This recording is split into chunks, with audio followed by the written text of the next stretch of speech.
L'annonce de l'ouverture prochaine d'une importante mine de cuivre au lac Ossisco au début des années 1920 a entraîné la mise en place rapide d'infrastructures de transport pour acheminer travailleurs et marchandises dans cette région isolée d'Abitibi. D'une importance majeure pour le trafic par voie d'eau, le poste relais des Rapides de l'Esturgeon témoigne de cette ruée vers le cuivre. À l'occasion d'une collaboration avec Bibliothèque et Archives nationales du Québec et la Société d'histoire du Témiscamingue, la Corporation de la Maison du Mulon vous invite à découvrir la petite histoire d'un lieu de portage oublié.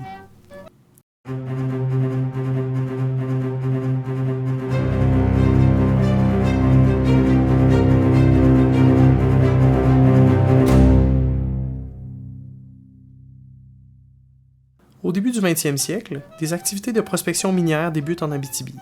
La principale route d'eau qui servira aux prospecteurs et aux voyageurs désirant se rendre à Rouyn sera celle passant, à partir du Témiscamingue, par les lacs des Quinze et Simard, puis la rivière des Outaouais, la rivière Kinojévis jusqu'au lac Routier, puis au lac Rouyn, pour enfin atteindre le lac Ossisco. Le point de départ offre l'avantage d'être facilement accessible à partir du chemin de fer et des petites villes du nord-est ontarien, mais aussi de Ville-Marie au Témiscamingue québécois, où un bureau de service des mines se situe. La rivière Kinojévis offre quant à elle un accès facile à presque tous les cantons de la région de Rouyn. Les rapides de l'Esturgeon demeurent, à cette époque, le seul obstacle majeur à la navigation en bateau à moteur le long de ce trajet. C'est en 1923 qu'une ligne de transport commercial est mise sur pied par la compagnie de navigation de Ville-Marie. Cette dernière emploie un grand bateau à partir du Riordan Depot sur la baie Gillis au lac des Quinze jusqu'aux rapides de l'Esturgeon où de plus petits bateaux prennent le relais en amont de cet obstacle naturel. Au début de l'utilisation commerciale de cette voie d'eau, c'est la famille du Mulon qui gère la portion nord du trajet de manière indépendante. En 1924, les Dumulon abandonnent cette activité et ce sont les de la Chevrotière de Ville-Marie qui vont désormais opérer sur l'ensemble du trajet entre le lac des Quinze et Rouyn.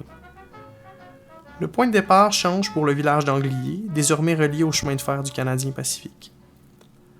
Le transport commercial par bateau, qui servira à acheminer travailleurs, familles et marchandises jusqu'à Rouyn, connaîtra finalement un déclin rapide après l'automne de 1926, en raison de l'arrivée du chemin de fer et de nouvelles routes terrestres à Rouyn en 1927.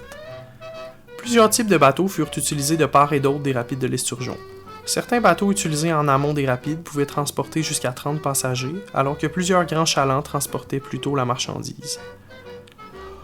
Au moins depuis 1925, un camp de garde-feu était situé tout près des rapides. Une photographie d'époque montre le bâtiment où apparaît l'acronyme PFQ, référant au service de protection des forêts de la province de Québec. Il y avait également une auberge tenue, selon les sources, par la famille Desrochers ou encore par la famille Dumulon. La présence de cette auberge s'explique par le fait que les voyageurs s'arrêtaient souvent pour une nuit à cet endroit, afin de couper le trajet en deux. Un autre camp, de même qu'une cache, sont construits aux rapides de l'Esturgeon par les Dumulon en 1923. Le camp sert en quelque sorte de magasin où les voyageurs de passage peuvent s'approvisionner. Le responsable de l'endroit est alors Arthur Dumulon, assisté d'un cuisinier. Le transport dans le portage était assuré par Alonzo Frappier ou encore un certain Joe Jecky. Des chevaux ou des bœufs tiraient de grands traîneaux munis de patins de bois tout le long du petit chemin. Celui-ci avait aussi des rails de bois au sol pour faciliter le transport des marchandises. Il y avait également, sur la rive sud du rapide, un camp appartenant à un chasseur Anishinaabe du nom de Jean-Baptiste Pidgich et un peu plus tard, divers camps appartenant à la CIP, c'est-à-dire la Canadian International Paper. La plupart des bâtiments ont été démantelés pour récupérer le bois vers 1974, après la fin de la drave au Québec. À l'été 2020, l'équipe de recherche et de la Corporation de la Maison du Mulon s'est rendue sur les lieux pour effectuer du repérage à des fins archéologiques. La découverte d'une pointe de projectile de type archaïque récent, de plus de 3000 ans d'âge, trouvée en surface, suggère déjà que le portage qui contourne le rapide des Esturgeons a été fréquenté des milliers d'années avant la construction des bâtiments qui nous intéressent. En plus d'avoir localisé l'emplacement de plusieurs bâtiments d'époque, l'équipe a constaté la présence des restes d'un débarcadère ainsi que des traces d'agriculture, pouvant avoir servi à nourrir les habitants du lieu ou même les bêtes de somme utilisées pour le transport des marchandises. Loin d'avoir livré tous ces secrets, le poste relais des rapides de l'Esturgeon nous permettra peut-être, dans les prochaines années, d'améliorer nos connaissances sur cette période éphémère mais captivante, celle du transport commercial par voie d'eau entre le Témiscamingue et l'Abitibi minière.